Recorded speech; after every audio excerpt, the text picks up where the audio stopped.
সারা দেশেই কিন্তু এই ধরনের ব্যবস্থা ছিল। বলেশ্বর নদীর কথা বলা হয়েছে, আপনারা তো ওইটার একটা ডকুমেন্টারি ফিল্মই করেছেন এবং সেখানে আপনারা সাক্ষী সাবুত সব কিছুই এনেছেন।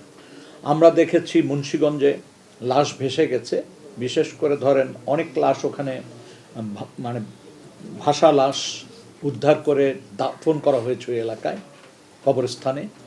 এমন একটা ঘটনা আছে যে 3টা লাশ পাওয়া গেল, তার একটা লাশকে আইডেন্টিফাই করা গেছে, অর্থাৎ সেটা যুব দলের একটা ছেলে ঢাকার। আর ঠিক একই রকম বুলেট ইনজুর্ড দুজনের লাশ, তাদের কিন্তু চিহ্নিত করা যায়নি, তাদের দাফন ওখানেই করা হয়েছে। তারপর খুলনা এলাকায় আপনার রূপসা নদীর মানে ভাটিতে এই ধরনের ঘটনা অনেকগুলো আছে। তো আবার অনেক লাশ ঢাকার জুরাইন কবরস্থানে দাফন করা হয়েছে।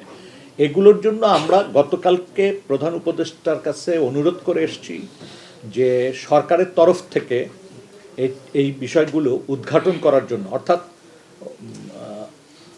ভিকটিম পরিবারের ডিএনএ স্যাম্পল কালেক্ট করা এবং ভবিষ্যতে যাতে ওইখানে যাতে দাফন করা হয়েছে যে সন্দেহজনক স্পটগুলো আছে সেইটার সাথে ম্যাচিং করে কিনা, অর্থাৎ একটা ইনডেপথ ইনভেস্টিগেশন দরকার।